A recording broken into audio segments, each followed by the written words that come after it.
아나운서 이승현이었습니다. KBS. 대한민국 중심 채널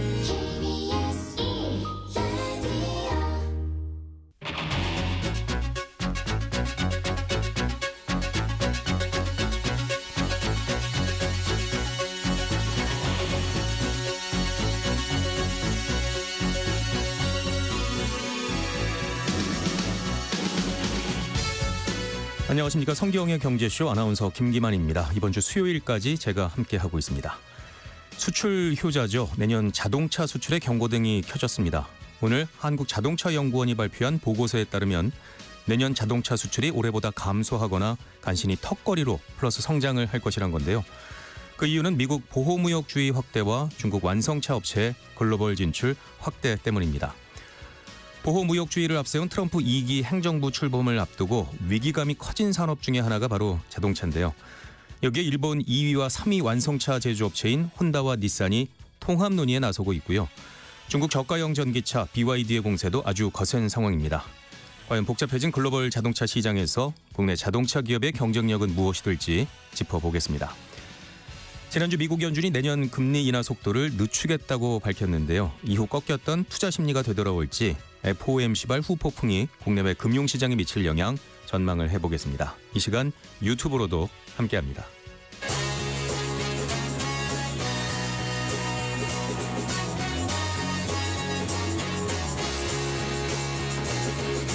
경제 시야를 넓혀드립니다. 투자의 지름길을 안내합니다. 돈 되는 정보를 발견하는 시간.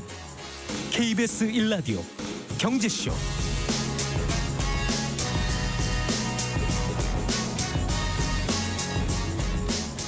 먼저 오늘의 경제 뉴스 정리를 해드립니다. 경제 뉴스 브리핑 손석구 경제평론가와 함께합니다. 어서 오십시오. 안녕하십니까. 자, 미국 도널드 트럼프 행정부 출범을 한 달 앞두고 있는데요. 정용진 신세계그룹 회장이 트럼프 당선인과 면담을 했다는 소식이 화제가 되고 있죠. 네, 그렇습니다. 의외의 인물이 트럼프 당선인을 우리 한국 기업인들 가운데서는 처음으로 만났으니까 좀 더 화제가 된 것 같습니다.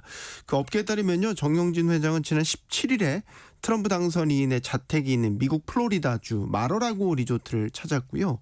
이곳에서 5박 6일 동안 체류를 했는데 머무는 동안 트럼프 당선인과 식사도 하고 대화를 나눈 것으로 전해졌습니다. 네. 정 회장이 직접 밝힌 내용입니다. 대화를 나눈 시간은 10분에서 15분 정도였고 여러 주제에 관해서 심도 있게 대화했다 이렇게 전했습니다. 정 회장은 트럼프 당선인과 만나서 무슨 이야기를 나눴냐라는 질문에 대해서는 공개할 수 없다 이렇게 이야기를 했고요. 하지만 정 회장이 기업인이고 트럼프 당선인도 기업인들을 굉장히 선호하는 성향으로 알려져 있죠. 이 때문에 아마 대화 주제는 뭐 정치나 외교 이런 쪽이 아니라 국내의 어떤 기업 상황이나 혹은 앞으로의 뭐 미국 진출, 사업 계획 등에 대한 이야기를 주고받았지 않았을까 이렇게 예상이 되고 있습니다.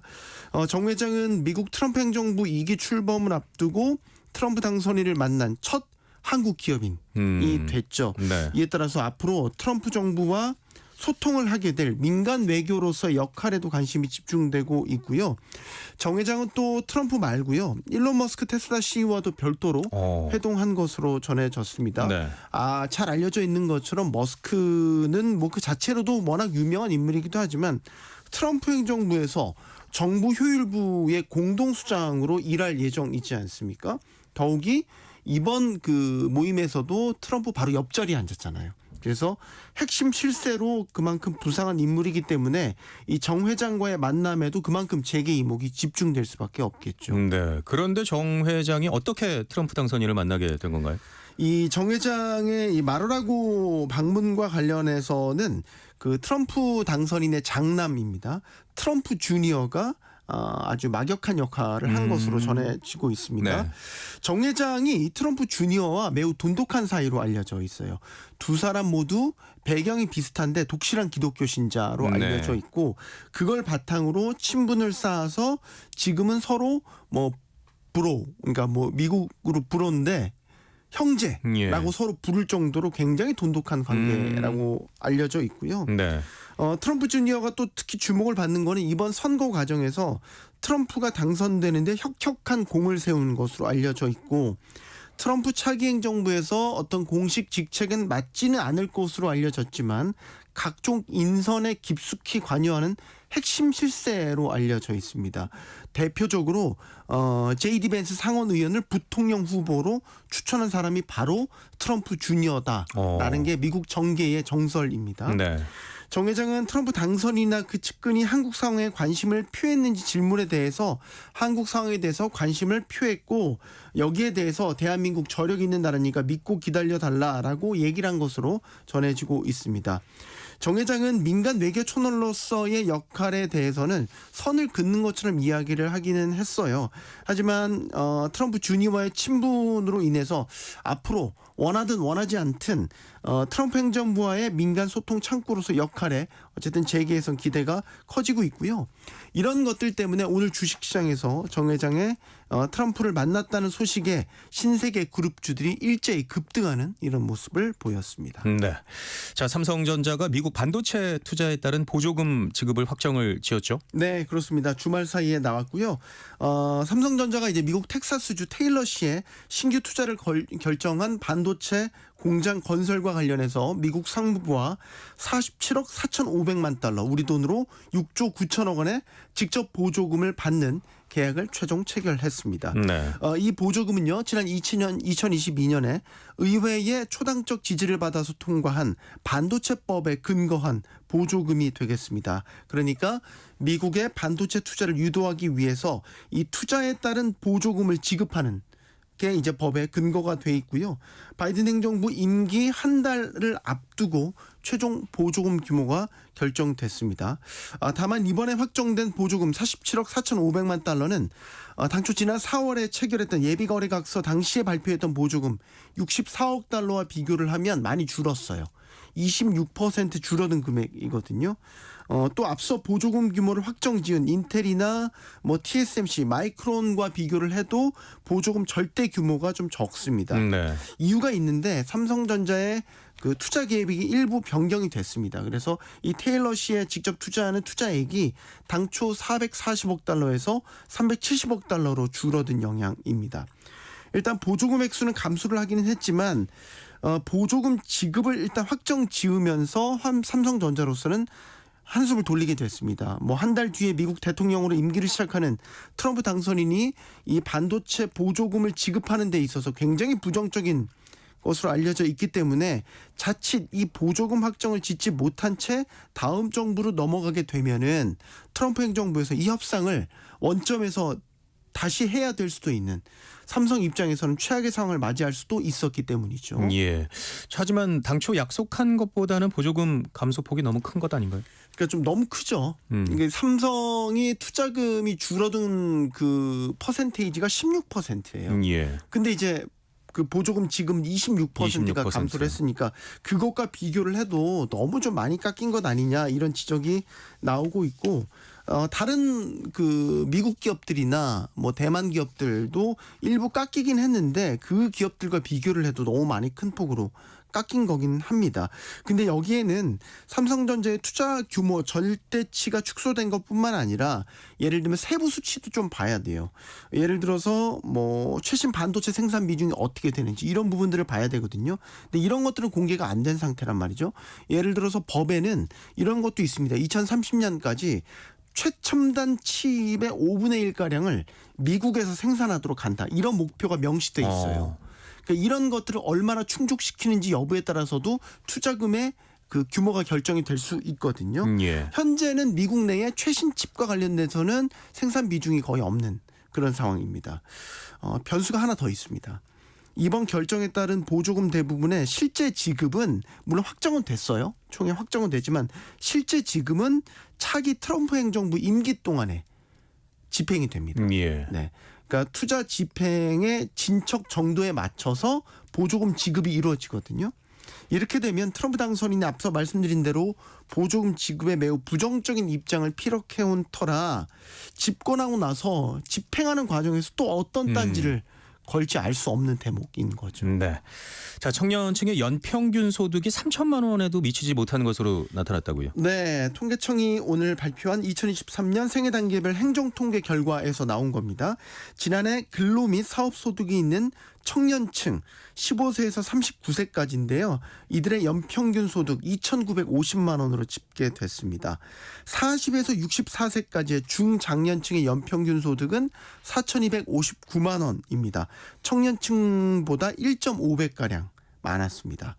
노년층은요 1,846만 원의 소득을 올린 것으로 집계됐습니다. 이건 또 최저임금에도 미치지 못한 수준이죠. 소득 구간별로 보면요. 취약계층으로 볼 수 있는 1,000만 원 미만의 소득을 올리는 청년층과 노년층 비율이 32%, 54%를 차지해서 가장 많았고요. 중장년층의 경우에는 1,000만 원에서 3,000만 원 미만 사이가 27.9%로 가장 많았습니다. 또 하나 보셔야 될 게 남녀 간의 성비 간 소득 차이도 여전히 컸습니다. 예. 청년층을 보면 남성은 연간 4,408만 원을 벌었는데요. 여성은 2,447만 원의 소득에 그쳤습니다. 그러니까 남성이 1.4배 더 많았고요. 중장년층으로 가면 남성의 소득이 5,479만 원, 여성은 2,804만 원으로 2배가량 더 많았습니다. 주택 소유 여부에 따라서도 소득 차이가 컸습니다. 주택 소유자의 평균 소득이 미소유자에 비해서 청년층은 1.9배, 중장년층은 1.5배, 노년층은 1.4배 각각 많았던 것으로 집계됐고요. 이건 전생애 단계에서 주택 소유자가 미소유자보다 연평균 소득이 높고 이건 또 연령대가 낮을수록 더욱 두드러진다 이렇게도 볼 수 있겠습니다. 네, 경제뉴스 브리핑 손석구 경제평론가와 함께했습니다. 오늘 말씀 고맙습니다. 감사합니다.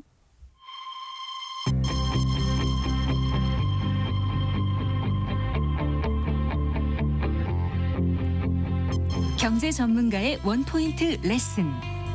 꼭 알아야 할 정보와 이슈를 알기 쉽게 풀어드립니다. 대한민국 경제 고수와 함께 투자의 맥을 짚는 KBS 일라디오 경제쇼. 진행의 성기영 아나운서입니다.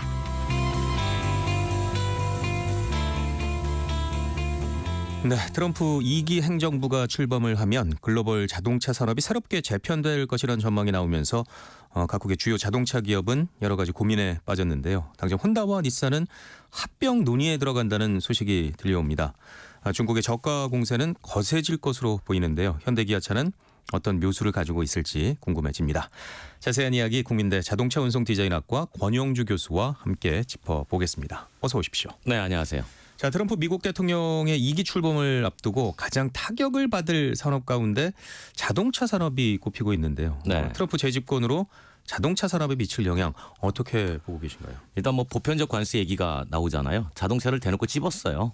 한국에서 만들어 미국에 수출을 너무 많이 한다. 무언가 좀 제재를 가해야 되겠다. 네. 근데 우리가 트럼프 정부 1기 때 FTA 재협상 요구를 받은 적이 있단 말이죠. 그때 명분이 뭐였냐면 한국은 완성차를 미국에다가 1년에 100만 대 수출하는데 왜 미국의 완성차는 한국에 5만 대 수출하냐. 이게 똑같이 50대 50이 가야 공정하다라는 얘기로 이제 협상을 요구했었고 그때 우리가 방어 논리는 뭐였냐면 이전에 FTA 체결한 이후에 미국이 한국에 완성차를 수출한 증가율이 330%가 넘었습니다. 근데 한국은 미국에 증가한 게 한 15% 내외였습니다. 그러니까 미국이 더 이익을 본 겁니다. 라고 해서 어쨌든 그 당시에 이제 한번 방어를 했단 말이죠. 근데 지금 그 폭을 보면 우리나라가 미국에 수출하는 완성차가 130만 대입니다. 예. 근데 그 이후로 미국은 그냥 동일하게 5만 대예요. 그대로. 예, 그러니까 이제 다시 또 이거를 빌미로 무언가 재협상을 하자라는 요구의 가능성이 꽤 높은 거죠. 그래서 나오는 게 이제 한국산 자동차에 20% 관세를 높이자 이런 얘기들이 흘러나오는 겁니다. 예. 지난 16일이었죠. 한 기자회견에서 트럼프 당선인은 대선 때부터 강조해온 관세 부과 기조를 다시금 확인을 했는데요. 앞서 S&P 글로벌에 낸 보고서에 따르면 현대 기아차에 대해서 한국에서 미국으로 수입되는 제품에 20% 관세가 부과되면 최대 19%의 영업이익이 감소할 것이라고 전망을 한 바가 있습니다. 자, 이렇게 되면 손해가 커질 것 같은데 결국 자동차 가격이 올라가게 되지 않을까 이런 생각이 들기도 하고요. 당연히 자동차 가격은 올라가죠. 올라가게 되면은 생각하면 이런 겁니다. 미국에서 예를 들어서 한국차가 지금 평균 1,000만 원에 판매가 되는데 관세 20% 올라가면 1,200만 원 되잖아요. 예. 그럼 일본 차보다 비싸지게 됩니다. 그럼 당연히 판매가 덜 되겠죠. 그럼 출량이 줄어들게 될 거고. 예. 그래서 아마 기업은 어떻게든 방법을 찾을 거예요. 그 찾는 거는 현지 생산 확대밖에 없는 거죠. 그렇게 되면 우리는 여기서 만들어야 될 물량이 미국에서 미국인의 손에 의해서 만들어지니까 우리는 그만큼 일자리가 없어지는 줄어들게 거죠. 되고 예. 일자리가 줄어들면 그만큼 세수도 줄어들게 되고 이제 근로자들의 생계도 영향을 받게 되는 거죠. 예. 자, 전기차 보조금 폐지에 대한 얘기도 빠르게 진행이 되고 있다고 하는데요.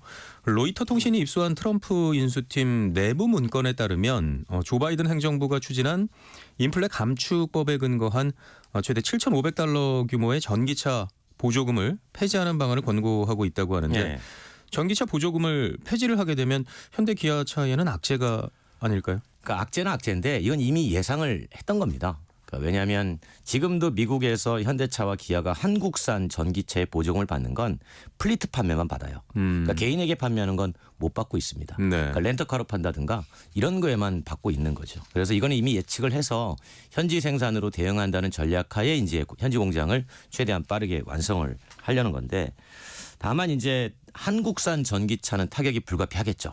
그러니까 국내 생산에서 미국 가는 전기차는 당연히 타격이 불가능할 텐데 이런 걸 보면 미국이 전기 자동차에서 되게 비호감을 갖고 있는 거 아니냐 트럼프 정부가 이제 그렇게 생각할 수 있는데 저는 그렇게 보질 않거든요. 왜냐하면 이번에 그 정권 인수팀이 트럼프 차기 정부의 권고한 내용을 좀 뜯어보면 예. 흥미로운 내용이 몇 개 있습니다. 그러니까 예를 들면 중국산 부품은 막아라.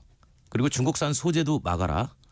철저하게 막아라. 대신 미국 내에서 광물을 추출하거나 또는 재련하거나 정련하거나 그리고 배터리 셀을 만드는 공장에 대해서는 지원을 하라. 그러니까 이 얘기는 지금은 가치 사슬 체계가 중국 중심으로 돼 있잖아요. 이거를 미국 내에서 완벽하게 만드는 거에 돈을 많이 쓰자라고 하고 있는 거죠. 그러니까 이 얘기는 미국이 전기차 전환에 완벽하게 준비가 될 때까지 일종의 시간을 벌겠다라고 하는 거고 흥미로운 건 그럼 미국에서 만들어진 전기차가 해외로 나갈 때 있죠. 그거는 보조금을 줘라. 이런 권고 사항도 있어요. 상당히 그 어떻게 보면은 안에서는 내연기관을 육성하는 것 같지만 미국의 자동차 수출 산업에서는 전기차를 육성하는 그런 약간의 성동격서 같은 그런 전략을 취하고 있는 거죠. 예.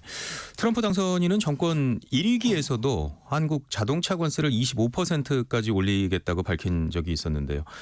당시 현대 기아차가 미국에 공장 설립을 약속하고 관세 인상을 가까스로 막은 네네. 적이 있었죠. 이번에도 과연 막아낼 수 있을까요? 그러니까 막아내려면 몇 가지 협상 전략이 필요하지 않겠습니까? 예. 그러려면은 이제 기본적으로 당장 내부 기조를 좀 알아야 될 텐데 제가 이제 이런 얘기 나올 때마다 협상 전략 중에 하나로 우리가 활용할 수 있는 카드가 GM의 한국 사업장이에요. 그러니까 우리나라에서 만들어져서 미국에 수출되는 130만 대 중에 30만 대는 GM 겁니다. 그러니까 GM의 한국 공장이 만들어서 미국 GM으로 가져가는 물량이에요. 그러니까 GM이 좋은 거죠. 예. 그러니까 미국의 GM이 소형차 시장에서 점유율을 꽤 많이 가져갈 수 있는 이유가 바로 한국 GM 때문이란 말이죠. 그러면 예전에 우리 이런 말 많이 했잖아요. 미국에서 GM에 좋은 건 미국이 좋은 것이다. 디트로이트 도와주려고 내연기관 회개하는 거 아니겠습니까? 예. 그러니까 GM의 한국 사업장도 타격을 입는다라는 점을 조금 강조하면서 동시에 이제 이런 거죠. 관세를 만약에 부과한다 그러면 방위비 같은 거를 지렛대 삼아서 부과는 하되 변동률을 최소화하고 그다음에 그 적용 시점을 최대한 지연을 하는 협상 전략을 가져가야 되겠죠. 예. 자, 관세 등 경제 정책 등에 대해서 협상을 하기 위해서는 국가와 정부도 파트너로서 함께 움직여야 한다는 얘기를 많이 하는데 네네. 최근 우리나라는 정치적 상황으로 외교 통상도 공백이 생겨서 문제라는 지적이 나오고 있죠. 그러니까 이 부분이 이제 조금 뼈아픈 부분이죠. 왜냐하면 당장 트럼프 정부의 취임은 내년 1월로 지금 곧 다가왔는데 그 이후에 바로 이제 관세 협상을 다시 합시다라고 하는 요청이 올 것 같은데 과연 그 기업들은 아무래도 이제 정책적인 관점에서 보면 협상 대응팀이 없다라는 건 좀 불안한 요소가 될 수 있잖아요. 그렇죠. 그런 측면에서 보면은 좀 서둘러서 협상팀을 꾸려야 되고 그 꾸릴 때 이제 국내 자동차 업계 의견을 전반적으로 잘 들어서 최대한 관세 변동폭 최소화. 그다음에 변동폭을 최소화했다면 적용 시점이 있지 않겠습니까? 좀 늦추는 적용 시점을 최대한 유예화 예. 시켜서 트럼프는 어차피 임기가 끝나면 다시 뭐 재정권한 게 아니니까 그때까지 시간을 끌고 가는 전략을 좀 써야 되겠죠. 그런데 좀 이해가 안 되는 부분이 전기차 보조금이 폐지가 되게 되면 미국 전기차 판매 1위인 테슬라에게도 안 좋을 것 같은데요. 근데 일론 머스크는 전기차 보조금 폐지에 찬성을 하고 있다고요? 그 이유가 있습니다. 그 테슬라 입장에서는 보조금을 없애는 게 더 좋아요. 그러면 이제 당연히 그럼 테슬라도 안 팔릴 텐데 예. 그래도 좋습니다. 이유가 뭐냐면 지금 달리기를 하고 있는데 테슬라가 이미 100m 달리기에서 한 30에서 40m 앞서가고 있었어요. 예. 그런데 미국의 전기차 보조금이 나오면서 이제 막 뒤에 출발하는 기업들이 속도를 내기 시작한 거죠. 가까이 다가오고 그렇죠. 있군요. 거리의 격차가 자꾸 줄어드는 거예요. 그러니까 미국 내에서 테슬라의 점유율이 빠진 이유가 바로 그것 때문이거든요. 그러니까 여기에서 보조금 자체를 아예 없애버리면 그들의 추격 속도가 확연히 늦어질 수밖에 없다라는 거죠. 네. 그러면 테슬라는 원래의 속도대로 가고 있는데 격차는 조금씩 더 벌어질 테니 시장은 앞서가서 조금 더 장악할 수 있는 여력이 생기겠죠. 현재의 독점력을 더 강화하겠다. 그렇죠. 여기에는 이제 또 한 가지 다만 이제 그 여기까지는 좋았는데 그 앨런 머스크가 폐지하자고 했던 바로 이 이유인데 근데 미국의 정권 인수팀이 뭐라고 권고했냐면 배출가스 기준도 완화합시다. 그러니까 2025년도의 배출 기준을 2019년도로 다시 회귀시키자. 예. 그렇게 되면은 이거는 또 반대합니다. 왜 그러냐면 이렇게 하게 되면은 내연기관 만들어 파는 회사들이 내야 될 벌금이 줄어들게 돼요. 그전에는 그 벌금 안 내려고 테슬라한테 가서 너네 그 탄소 크레딧 나한테 좀 팔래? 어차피 벌금 낼 건데 좀 사자 해서 벌금을 감면받았거든요. 네. 그러니까 이제 테슬라 입장에서는 우리가 팔아야 될 탄소 크레딧도 판매가 잘 안 되겠네. 또 이 부분이 이제 조금 마이너스로 적용되는 거죠. 그렇군요. 또 어떤 면에서는 트럼프 2기가 출범된 후에 일론 머스크가 전 세계 자동차 산업을 재편하겠다는 구상을 하고 있는 건 아닌지 궁금해지는데요. 실제 트럼프 당선 확정 후에 테슬라 주가 급등을 거듭하면서 지난 금요일이었죠. 1조 5천억 달러를 돌파하는 기염을 토했고요. 네. 또 대중국 제재는 더욱 거세질 것으로 예상이 되는데 향후 글로벌 자동차 산업 어떻게 보고 계신가요? 그러니까 지금의 상황을 보면 제가 뭐 그 당시에 살았던 건 아니지만 우리 역사적인 교훈 하나가 떠올라요. 뭐냐면 과거에 마차가 전성하던 시대에 1800년대 후반에 이제 내연기관 자동차가 조금씩 등장해서 마차를 대신했잖아요. 예. 거리에 마차가 100대가 있으면 내연기관차가 한두 대 있던 시절이었단 말이죠. 근데 여기에 저항했던 세력은 이제 마차를 만들던 제조사겠죠. 예. 그 마차를 만들던 제조사가 지금의 내연기관 회사라고 보시면 돼요. 근데 이제 이 새로운 내연기관을 가지고 들어온 게 전기차라고 본다면 지금 현상이 흥미로운 게 전기차를 가지고 쉽게 말하면 새롭게 질서를 재편하려고 하는 중국과 아직은 아니야라고 해서 마차 시대 즉 내연기관 시대를 최대한 지속시키려는 미국과의 시장 싸움이 양분화돼 가고 있어요. 그러니까 미국과 유럽은 전기차 중국 들어오지 마라고 해서 관세를 높여서 못 들어가지만 그러면 중국은 계속 내수만 하겠냐. 수출해야 되지 않겠습니까? 그렇죠. 왜냐하면 중국 내수에서는 기업들이 이익이 안 납니다. 경쟁이 너무 치열해서 가격 조금만 올리면 바로 판매가 안 돼요. 그러니까 수출해가지고 수출 보조금 주니까 그걸로 이익을 삼고 있는데 그러면 미국하고 유럽 못 나가면 어디 나가냐면 기타 시장 나갑니다. 동남아, 남미 이쪽 나가요. 근데 그쪽은 계속 빠르게 전동화가 이루어지는 거고 미국과 유럽은 버티고 있다가 너는 내부적으로 어느 순간에 전동화가 다 준비가 되면 자 이제부터 경쟁하자. 이제 그 구도하는데 이 혼재 기간이 얼마나 오래 가면은 기존의 회사한테 조금 유리할 거고 예. 이게 짧아지면 중국 같은 그런 새롭게 쳐나가는 그런 회사한테 유리한 국면이 조성이 되는 거죠. 예. 중국에 대한 규제가 더 심해질 것이라는 전망에도 주가를 보면 중국의 2차 전지 종목들은 큰 타격을 입지는 않고 있는 것 같은데요. 자, 이처럼 중국의 경우에 저가 전기차 강화와 내수 시장도 충분히 크다 보니까 뭐 그리 타격을 크게 입지는 않을 것이다. 이런 전망도 나오고 있죠. 그러니까 전반적으로 보냐면 올해 10월까지 글로벌 전기차 판매를 보면 많은 분들이 뭐 캐즘 그러면서 마치 안 된 것처럼 막 인식이 되잖아요. 1356만 대가 전년 대비 23.7% 올랐습니다. 예. 그러니까 23.7%가 늘었으면 이게 캐즘인가? 라고 질문을 던져보면 캐즘은 아니었다라는 얘기죠. 물론 그중에 이제 중국이 872만 대로 전년 대비 거의 한 37% 정도 올라가면서 가장 차지했고 반면에 유럽 같은 경우에는 이제 250만 대에서 0.9% 하락을 오히려 했습니다. 하락했군요. 근데 북미 같은 경우는 늘었어요. 북미는 147만 대로 12.4% 증가했습니다. 기타 뭐 아시아가 있고 그러면 북미는 증가하고 유럽은 조금 감소했고 중국이 증가한다. 그러니까 이런 걸 가만히 보면 앞으로 전기차가 계속 감소할 거냐. 물론 과거처럼 연대비 뭐 109% 성장 이 정도는 없지만 해마다 20에서 25% 뭐 적게는 17, 18% 꾸준히 성장을 한다. 그렇게 봤을 때 배터리 수요도 꾸준할 것이다라는 전망들이 충분히 설득력을 얻게 되는 거죠. 그렇군요.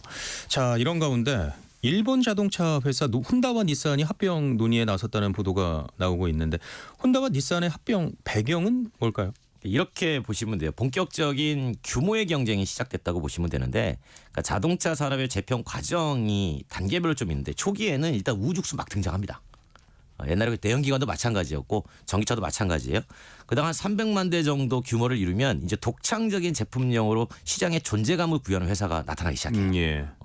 그러다가 시장이 다시 새로운 기술을 원하는 쪽으로 재편이 되면 이때 또 덩치를 키우는 작업이 반복됩니다. 네. 그러니까 혼다와 닛산도 지금 규모로는 미래 기술을 대비 못하는 거죠. 그리고 그러다 보니까 이걸 우려하는 곳은 기업의 경영자도 있고 근로자도 있겠지만 일본 정부예요. 아, 일본 정부가 우려를. 왜냐하면 하고 일본도 자동차 산업은 어마어마하게 규모가 큰 산업이에요. 그래서 자동차가 흔들리면 일본도 흔들립니다. 그러면 지금 토요타는 스스로 무언가 갈 수 있는 자력을 갖추고 있으나 혼다와 닛산은 불안불안한 거예요. 그러니까 정부가 뒤에서 둘이 좀 손을 잡고 합병해라. 덩치를 키워서 투자 기술비를 좀 줄여서 이익도 좀 내고 하는 게 어떻겠느냐라는 거를 지금 얘기를 하고 있는 거죠. 근데 이게 실제로 될지는 좀 봐야 돼요. 왜냐하면 닛산의 지분 일부를 프랑스 정부가 갖고 있습니다. 예. 그러다 보니까 이게 프랑스 정부가 허락이 있어야 돼요. 근데 이 자동차 부분에서 아마 프랑스 정부가 닛산의 지분을 놓지 않으려고 할 경향이 큽니다. 좀 지켜봐야겠군요. 네. 혼다와 닛산이 만약에 합병을 하게 되면 현대차 그룹 제치고 세계 3위로 올라서게 되는 건가요? 그렇죠. 규모상으로는 뭐 800만 대가 되니까 그렇게 하는 건데 제가 볼 때 이 3위, 4위의 의미는 크게 없다고 봅니다. 뭐 730만 대 하는 회사나 800만 대 하는 회사나 네. 다만 이제 중요한 거는 왜 이렇게 합병하냐고 봤을 때는 앞으로 투자 여력 때문에 그렇거든요. 그럼 그 투자 대상이 뭐냐? 그 전기차가 투자 대상이고 예. 그다음에 수소 전기차가 투자 대상이에요. 근데 현대차 그룹은 이미 전기차와 수소차에 많은 투자를 해서 결과물을 가져가고 있는 상황이고 혼다와 닛산은 병합해서 앞으로 해야 되는 상황이란 말이죠. 그러면 투자비는 절감될 수 있겠지만 실제로 절감된 비용이라든가 이게 제품에 반영되는 시점은 그 한참 뒤가 되겠죠. 그래서 뭐 규모상으로 800만 대, 700만 대 가지고 순위를 매기는 건 큰 의미가 없다. 다만 예. 제품 가격에 어떻게 반영이 되느냐를 봐야 될 텐데 그러려면 시간의 여유가 있으니 아마 현대기아에 그렇게 큰 타격은 있지 않을 것이다. 뭐 이렇게 저는 예상을 합니다. 네. 자, 급격하게 지각 변동을 일으키고 있는 전 세계 자동차 업계인데요. 우리나라 자동차 기업들은 그래도 위기를 느낄 수밖에 없을 텐데 그나마 최근에 환율 상승은 기업 측에는 좀 이득이 되는 면이 있을까요? 뭐 그렇게 많이들 보시죠. 왜냐하면 완성차 수출 많이 하는 나라니까 예. 1년에 400만 대 만들어서 뭐 260만 대를 해외 수출하는데 그러면 달러가 가치가 올라가면 뭐 들어온 돈이 많아지잖아요. 예. 우리나라 돈으로 따지면. 그런데 지금 자동차 회사의 글로벌 소싱 구조를 보면 단순하게 자동차 수출하는 것만 아니라 부품을 해외에서 많이 사오기도 합니다. 그러면 부품값은 올라가겠죠. 예. 자동차 팔아가지고 환차익 이익을 내면 부품에서 손해나요. 그러니까 그게 결국은 많이 변동폭이 큰 게 중요한 게 아니라 네. 예측 가능한 안정된 선에서 유지가 되는 게 가장 좋은 거죠. 그래서 뭐 환율 때문에 이익을 많이 볼 수는 있겠지만 생각만큼 그렇게 환이익이 아주 크지는 않을 것이다. 그렇게 보는 거죠. 그렇군요. 자, 트럼프 2기 출범이 이제 한 달도 채 남지 않았는데요. 최대한 손실을 줄이고 대응을 하기 위해서는 한국 자동차 기업들은 어떤 것들을 준비를 해야 될까요? 그러니까 저는 일단 관세에 대한 재협상의 의지는 미국이 워낙 강하기 때문에 그 부분은 피할 수 없다고 봐요. 다만 이제 그 관세 좀 전에 말씀드린 것처럼 변동폭을 얼마나 최소화하느냐는 이건 협상력이고 그 협상에서 우리가 지렛대로 삼을 수 있는 게 몇 개 있는데 그중에 하나가 뭐 방위비 같은 경우도 어차피 올려줄 거라면 무언가 관세 쪽으로 지렛대 삼아서 어두워야 되잖아요. 이제 그렇게 하는 게 필요하고 좀 전에 말씀드린 것처럼 또 한국 GM도 상당한 그 지렛대로 삼을 수 있고 우리가 보면 이런 것도 있어요. 정권 인수팀이 이렇게 또 권고를 했습니다. 뭐냐면 보편적 과세를 매기되 동맹국과는 개별 협상을 하라. 이렇게 권고를 했거든요. 이 얘기는 동맹국하고는 특별하게 관세율을 보편적으로 매기지 않아도 될 수 있다라는 메시지이니 이 점을 좀 파고들어서 우리가 동맹국이다라고 하는 점을 좀 강조해서 협상에 임하면 어떨까 그런 예. 생각을 해봤습니다. 자, 이제 자동차 산업이 정말 급변할 것으로 예상이 되는데요. 우리들은 또 어떤 것들을 주의 깊게 좀 짚어봐야 될까요? 그러니까 지금 우리나라 자동차 산업 관점에서 보면 그 분산 투자밖에 없어요. 분산 투자, 예, 우리가 보통 뭐 투자할 때 한 바구니에 다 담지 말라고 주식 하잖아요. 투자 격언이죠. 똑같아요. 예. 왜냐하면 지금 우리는 내연기관에서 전동화로 조금씩 전환되는 시점에 있단 말이죠.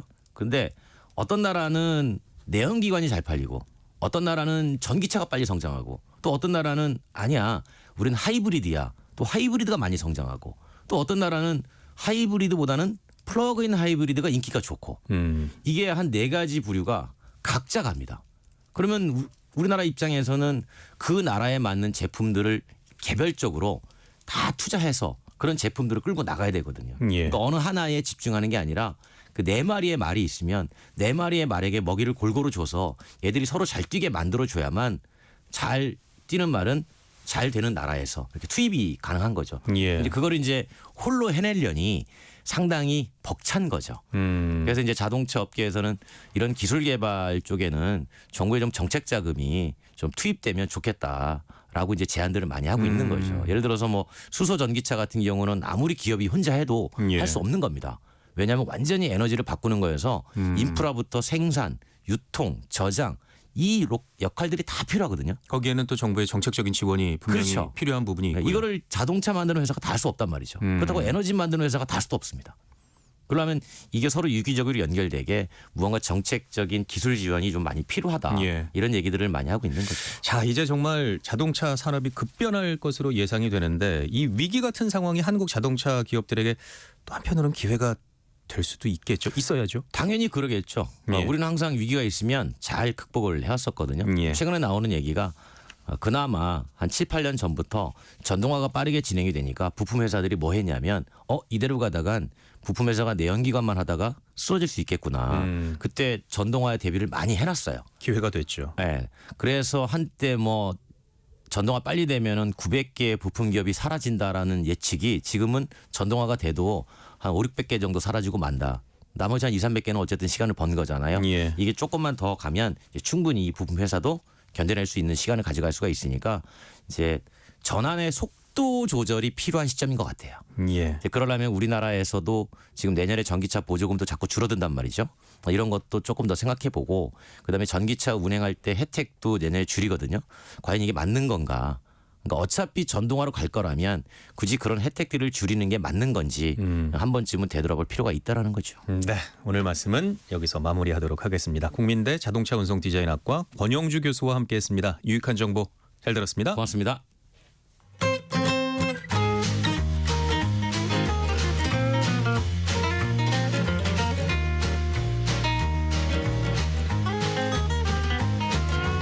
경제 맛집 투자 핫플.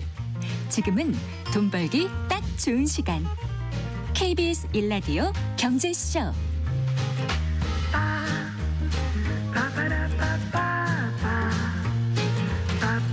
자, 한 주간 주식 시장에 영향을 줄 주요 이슈와 일정 살펴보고요. 현명한 투자 전략도 짚어보는 주간 증시 동향 코너입니다.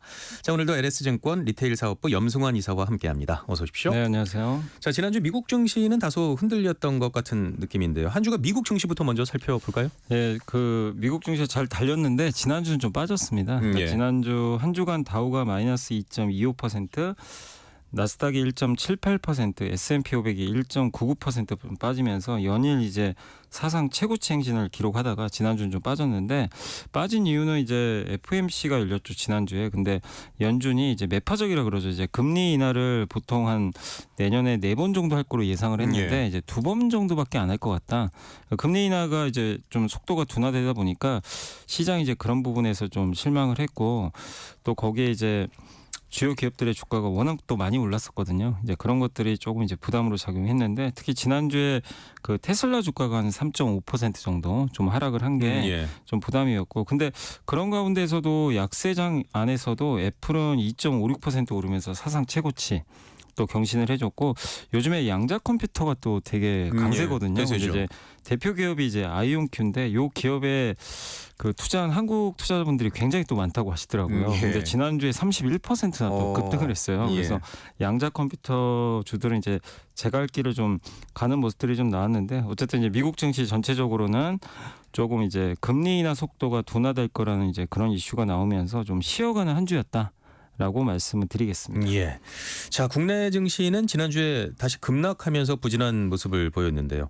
자, 한국 증시가 지난주에 부진했던 이유, 또 오늘 국내 증시 상황도 짚어주시죠. 그러니까 지난주 이제 미국도 좀 흔들렸지만 한국은 좀 연일 좀 안 좋은 상황인 게, 일단 이제 미국 증시가 좀 변동성이 확대됐고, 미국의 이제 금리가 생각보다 좀 덜 떨어질 것 같다라는 이제 그런 우려가 좀 작용하면서 원달러 환율이 1,450원까지 한번 급등을 했거든요. 예. 그러니까 이러다 보니까 외국인들이 또 이탈을 했는데, 외국인들이 코스피 시장 같은 경우 지난주에 이제 마이너스 2.3조 굉장히 좀 대량 순매도를 좀 하면서 증시에 좀 부담을 줬고요. 네. 그러다 보니까 코스피가 지난주에 마이너스 3.6%, 코스닥이 마이너스 3.66% 이제 동반해서 급락했고, 또 이 삼성전자 하이닉스 경쟁사죠, 마이크론이죠, 이 미국의 이 회사가 실적 발표를 했는데 좀 예상보다 좀 다음 분기 전망을 좀 안 좋게 또 전망을 한 거예요. 이게 이제 삼성과 하이닉스에 또 악재로 작용했습니다. 다만 이제 오늘 국내 증시는 조금 오랜만에 웃었습니다. 그래도 좀 좋았던 게, 오늘 코스피가 2,442.01포인트로 좀 마감을 했는데, 지수로는 이제 퍼센테이지로는 플러스 1.57% 이제 상당히 크게 올랐고, 코스닥은 679.24포인트 좀 기록을 하면서 1.64% 이제 급등세를 좀 보였습니다. 그러니까 지난주 급락에서 오늘은 좀 벗어났는데, 뭐 그 이유는 오늘 반도체나 조선업종에 대해서 좀 이제 좋은 좀 호재들이 좀 몇 가지 좀 나오면서 국내 주식시장이 좀 오랜만에 좀 지난주에 급락에서 벗어나는 그런 좀 좋은 모습을 보였는데, 이게 이제 계속 이어질지가 좀 관건인 것 같아요. 워낙 좀 부진해가지고 예. 반짝 상승일지는 좀 모르겠지만, 그래도 좀 희망을 가져보는 게, 환율 상승이 좀 진정됐고, 또 거기에 오늘 어쨌든 외국인이 또 다시 순매수로 전환이 됐거든요. 예. 그래서 일단은 좀 증시 급락은 약간 멈췄다라고 말씀을 드리겠습니다. 네. 말씀을 해주셨지만 지난주 미국 증시가 흔들렸던 가장 큰 이유가 FOMC 때문이었는데요. 미국 연준은 왜 통화 정책을 매파적으로 바꾼 건가요? 그러니까 아까 말씀드린 대로 원래 내년에 4번 정도 낮추는 게 시장의 예상인데, 두 예. 번만 낮추면 굉장히 이제 흔히 이제 금리 인하를 좀 덜하겠다는 거니까 매파적으로 좀 불리는데, 이게 이유가 이제 나왔던 건 뭐냐면, 미국 경기는 생각보다 더 좋은데 물가가 생각보다 이제 덜 떨어질 것 같다. 그러니까 미국 물가가 좀 예상보다 높을 것 같다는 이제 전망이 나왔는데, 그 이유가 되게 좀 불확실해요. 뭐냐면 명확하지 않은 게, 연준이 그 파웰 의장이 뭐라고 했냐면요, 트럼프의 정책 제안이 미칠 수 있는 잠재적 영향을 연구하고 있다. 그러니까 무슨 얘기냐면, 트럼프 당선인이 1월 20일 날 취임을 하거든요. 근데 가장 대표적인 정책이 일단 관세 부과한다는 정책이 있죠. 예. 관세를 부과하면 일단 물건값이 오를 거 아니에요. 그럼 물가가 얼마나 오를지 그게 이제 가늠하기가 쉽지가 않고요. 네. 또 한 가지가 불법 이민자가 좀 많죠, 미국에. 뭐 멕시코나 이런 데 통해서 이민자를 추방하게 하겠대요. 근데 이민자를 추방한다는 얘기는 뭐냐면, 미국의 노동력이 부족할 수가 있어요. 그러면 노동력이 부족하면 상대적으로 임금이 올라갑니다.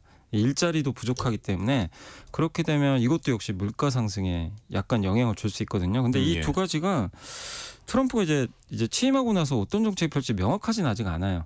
아직 명확하게 이제 이제 언급은 했는데 정책 발표를 안 했기 때문에, 그러다 보니까 이걸 좀 확인해야 된다, 연준 입장에서. 그래서 물가가 실제로 이런 정책 때문에 얼마나 오를지 그걸 확인하는 시간이 필요하기 때문에, 좀 이런 물가 부담 때문에 내년에 금리 인하를 4번이 아니라 2번만 일단 결정을 하고 이제 상황을 보면서 대응하겠다. 그러니까 이거는 2번 인하할 수도 있고요, 상황에 따라서는 4번 또 할 수도 있고, 뭐 정해진 건 아니니까요. 안 할 수도 있어요. 예. 물가도 너무 높으면. 그래서 여러분들이 트럼프 정책을 보고 일단 계속해서 한번 파악할 필요는 있다라고 말씀드리겠습니다. 예.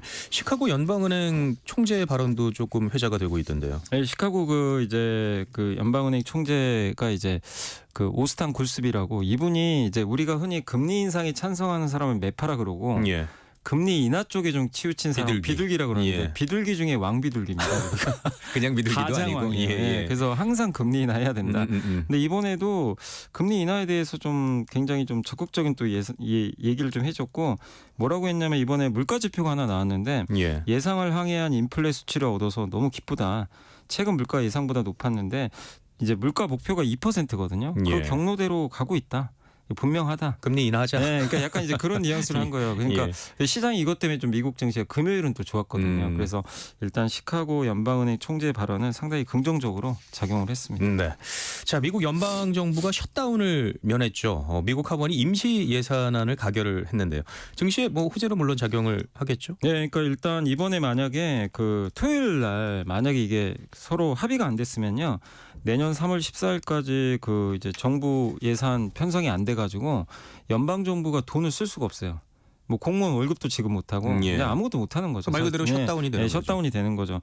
그래서 좀 위기가 있었는데 어쨌든 이번에 하원이 임시 예산안을 가결을 했고요. 근데 이제 트럼프가 원하는 대로 되진 않았습니다. 트럼프 당선인은 뭘 원했냐면 미국이 이제 부채 한도가 있어요. 예. 설정을 해놓습니다. 그럼 만약에 뭐 부채 한도가 1조 달러면 요게 이제 목에 찼거든요. 그럼 더 늘려야 돈을 쓸 거 아니에요. 미국 이제 예. 정부가 이걸 폐지하자는 거예요. 상한선을 폐지하자. 아예 폐지하자. 그럼 이제 계속 쓸 수 있는데 그거를 미국 공화당 의원들 38명이 반대를 했어요. 같은 당인데. 예. 반대를 해서 안 된다. 좀 무리라는 얘기죠. 예.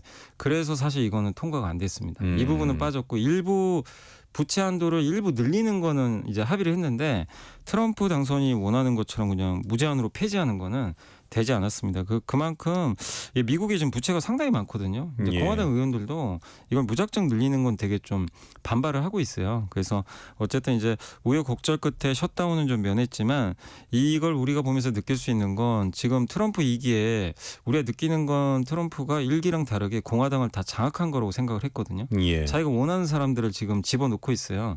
근데 38명이나 반발을 시작 했거든요. 전부터. 예. 예. 그러니까 트럼프 2기도 트럼프가 무조건 원하는 대로만 가는 게 아니라 의회와의 또 갈등도 있을 수 있기 때문에 네. 여러분들이 이런 부분도 좀 잘 주목하시면 좋을 것 같습니다. 그런데 연방 정부가 폐쇄가 되면 어떻게 되는 건가요? 근데 물론 이제 폐쇄되면 이제 자금 같은 걸 집행 못 하니까 예. 임시적으로 셧다운이 되니까 그게 영원히 되는 건 아닌데 근데 되게 아이러니한 건 과거에도 이런 일들이 몇 번 있었어요. 예. 조사를 해 보니까 연방 정부가 폐쇄된 가장 길었던 기간이 2018년입니다. 네. 5주 동안 셧다운이 됐어요. 5주 한 달 이상. 난리가 날 것 예. 같잖아요. 근데 놀라운 건 그때 주식시장이 10%나 올랐어요.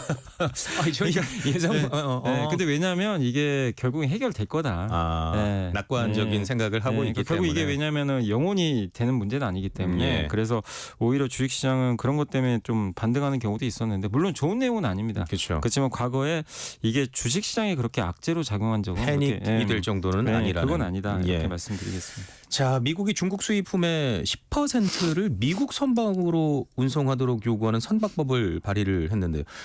글로벌 조선업계에 큰 영향을 줄 것 같은데요. 먼저 어떤 내용인가요? 그러니까 미국이 지금 이제 미국으로 이제 이렇게 운송되는 그 어떤 물품들이 있잖아요. 네. 그거에 이제 여러 국적의 선박들이 막 미국으로 올 거 아니에요. 근데 그 중에 2%만이 미국 국적의 선박이래요. 그러니까 사실 이제 미국 입장에서는 이제 자기네 들어오는 배들이 사실은 중국 배가 제일 많겠죠. 중국이 왜냐하면 컨테이너 선박 지금 전 세계 1등이거든요. 예. 그러니까 이제 사실상 이 법은 뭐냐면 이제 미국 선박을 되도록 이용하자. 미국의 조선업이 지금 사실 망가져 있습니다. 자국의 이익을 네. 위한 역시. 그래서 이제 되도록이면 이제 우려 왜국 집단이라고 그러죠. 뭐 러시아나 이란이나 중국을 이제 지칭하는 건데 이쪽 선박을 쓰지 말고 이제 되도록이면 동맹국이나 아니면 미국 국적의 선박을 쓰는 건데 이거의 핵심은 어쨌든 미국 선박 이용하자는 게 가장 핵심입니다. 근데 이제 문제는 미국은 지금 조선업이 많이 좀 망가져 있기 때문에 이걸 좀 그 투자를 좀 유인하기 위해서 미국 내 선박을 건조하거나 수리하는 그런 이제 기업이 있으면 금융 인센티브를 제공하겠다는 거예요. 미국에 투자를 해주면. 근데 실제로 하나그룹이 그 올해 상반기에 미국의 필리조선소를 이제 인수하기로 계약을 맺었는데 네. 지난주 금요일 날 그게 딱 이제 최종적으로 승인이 떨어진 거예요. 그래서 이제 이렇게 되면 하나그룹 입장에서는 긍정적일 수 있죠. 왜냐하면 미국에 예. 조선소를 하나 가져가 버렸으니까. 근데 미국이 원하는 건 그런 거거든요. 미국 내에서 좀 조선업을 좀 부흥시키고 싶은 건데 어쨌든 이제 중국이 지금 많은 조선업을 좀 장악하는 상황에서 이런 정책들은 중국을 규제하는데 대신에 우리나라 입장에서는 좋은 거죠. 그 트럼프 당선인이 당선되자마자 다음 날 바로 당시 이제 윤석열 대통령한테 전화해가지고 한국 조선업이 좀 도와줬으면 좋겠다. 왜냐하면 이제 미국은 조선업이 경쟁력이 떨어져 있거든요. 예. 근데 그런 거랑 맞물려서 일부 이제 국회의원들이 이 법안을 좀 발의를 했다. 그래서 결국 되도록이면 미국 선박 쓰고 뭐 이런 이제 얘기들이 나왔는데 어쨌든 우리가 도움을 많이 줄 수가 있기 때문에 이런 이제 법안들은 좀 상당히 한국 기업들한테는 좀 유리하게 작용하지 않겠냐 예. 이렇게 생각하고 있습니다. 자, 저희가 앞서 경제 핫 이슈 시간에 전해드렸는데요. 내연차 시대가 종말을 고하고 있다는 얘기가 들리는데 네. 혼다와 닛산이 미쓰비시와 합병을 한다는 뉴스도 있고요. 중국 BYD는 자 어느덧 세계 6위의 자동차 회사가 됐고 미국은 또 자율주행 규제를 네. 과감히 풀려는 모습인데 자 그렇다면 현대차 그룹에게는 어떤 영향을 미칠까요? 이게 현대차 그룹한테 위기냐 기회냐 이제 굉장히 논란들은 있는데 네. 어쨌든 제가 봤을 땐 기회 같아요. 왜 이 말씀을 드리냐면 지금 어쨌든 이런 일이 일어난 건 두 가지 때문이거든요. 일단 중국이 갑자기 전기차를 공격적으로 이제 생산을 하고 근데 가격이 너무 쌉니다. 예. BYD 전기차는 뭐 심지어 일부 모델은 1,000만 원대밖에 안 하니까 근데 그런 것들을 해외에 막 수출하고 있잖아요. 그럼 전기차를 만들던 기업들 입장에서는 특히 이제 유럽이나 중국 지역에서 만약에 경쟁을 하면 중국 기업을 이길 방법이 없습니다. 그래서 이제 폭스바겐도 물론 공장 폐쇄까지는 안 갔지만 그 직원의 한 30% 정도를 감원하겠다. 폭스바겐이 원래 중국에서 제일 잘 나가던 예. 이 독일 자동차 회사잖아요. 근데 그 기업이 전기차에서 중국에 이제 밀려버린 거죠. 그래서 이런 이제 독일이나 일본 차에 좀 위기가 생긴 거고 또 한 가지가 뭐냐면 자율주행 시대가 이제 열리기 시작할 거거든요. 이걸 이끄는 게 테슬라잖아요. 근데 테슬라가 지금 최근에 자율주행 시스템도 공개를 했지만 최근에 이제 트럼프 행정부에서 아직 뭐 취임을 하기 전이지만 트럼프 인수위에서 자율주행 규제를 좀 공격적으로 풀겠다라는 이제 얘기가 나오는데 자율주행차는 규제가 좀 많거든요. 왜냐하면 이제 운전대가 없을 수도 있기 때문에 그러다 보니까 이런 규제를 풀어주면 자율주행을 이제 준비한 기업들은 좋은데 준비가 안 된 기업들은 자율주행차를 한번 또 타기 시작하면 사람은 이제 또 편한 걸 타면요 예. 옛날로 못 돌아가거든요. 돌아가기 힘들죠. 네, 근데 그거 예전에 우리 애플 아이폰 나왔을 때 예. 우리 경험해봤잖아요. 노키아가 어떻게 됐는지. 예. 근데 그런 시대가 이제 열리는 거죠. 그러니까 중국과 이 자율주행차의 시대가 지금 이제 개막되기 시작하고 있는데 네. 여기서 준비가 안 된 기업은 도태될 수밖에 없어요. 근데 의외로 지금 일본 차하고 일본에 이번에 닛산과 혼다가 합병한다고 하는데 닛산이 되게 좀 힘든 것 같더라고요. 그러다 네. 보니까 지금 혼다가 돈을 잘 벌어요. 근데 닛산을 약간 이제 가져가는 형태로 좀 가는데 손실을 떠안는 거죠. 그만큼 일본도 좀 쉽지 않고 아까 독일도 지금 경쟁력이 떨어져 있고 이 상황에서 그 과거처럼 그냥 흘러간다면 우리가 아무리 현대차가 잘 나간다고 해도 일본과 독일을 내연기관차에서 이기기 쉽지가 않거든요. 네. 이들은 워낙 오랫동안 그 사업을 해왔기 때문에. 그렇다면 근데 오히려 지금 바뀌고 있잖아요. 근데 현대차는 지금 준비가 잘 돼 있어요. 해볼 만하다. 네, 구글의 웨이모라는 그 자율주행 차에도 현대차가 이미 아이오닉 5를 공급을 하고 있거든요. 예. 자율주행 그걸 이제 위탁 생산해가지고 약간 이제 만들어주는 형태로 좀 하는데 그런 사업들을 지금 잘 하고 있고 또 전기차 경쟁력. 또 내연기관차도 어느 정도 경쟁력이 있는 기업이니까 그래서 이게 저는 현대차한테 위기라기보다는 오히려 네. 뭔가 변화 속에서 기회가 될 수 있지 않을까 네. 그렇게 좀 잘 되길 좀 응원하고 있습니다. 저도 역시 응원하겠습니다. 네네. 자 마지막으로 그럼 주목할 만한 증시 일정 짧게 소개를 좀 해주시죠. 네, 그러니까 이제 오늘은 이제 그 미국 컨퍼런스 보드에서 소비자 신뢰 지수가 나오게 되고요. 이제 내일은 미국의 11월 신규 주택 판매, 수요일은 이제 대부분 국가가 휴장입니다. 크리스마스로. 목요일은 한국의 12월 결산법인 배당 기준일이니까 12월 말 기준으로 해가지고 배당을 지급하는 기업들은 이날 종가의 주식을 좀 갖고 계셔야 돼요. 그래야 그래요? 배당을 예. 그리고 이제 오징어 게임 시즌 2도 이제 반영이 되기 시작하니까 예. 네, 한번 그런 이슈들 참고하시면 좋을 것 같습니다. 예. 27일에도 27일은 이제 결산법인 배당락이라고 해서 예. 배당 권리가 소멸돼요. 그러니까 그건- 이날은 갖고 있든 안 갖고 있든 배당과 상관이 없어요. 또 주가가 오히려 좀 빠질 수도 있기 때문에 네. 왜냐하면 이제 배당을 또 주는 만큼 빼버리거든요. 다음날 주가를. 그래서 주가 좀 빠져도 놀라지 마시고 항상 이제 연말이면 이런 것들이 좀 반영되니까 그래서 주의하실 건 26일 날 종가에 갖고 있어야 좀 배당을 받을 수 있다. 네. 이걸 좀 말씀을 주주분들 꼭 기억을 네. 하셔야겠습니다. 자 오늘도 유익한 정보 잘 들었습니다. LS증권 리테일 사업부 염승환 이사와 함께했습니다. 고맙습니다. 네, 감사합니다. 네, 성경의 경제쇼는 여기까지고요. 저는 아나운서 김기만이었습니다. 애청해 주신 여러분 고맙습니다. 안녕히 계십시오.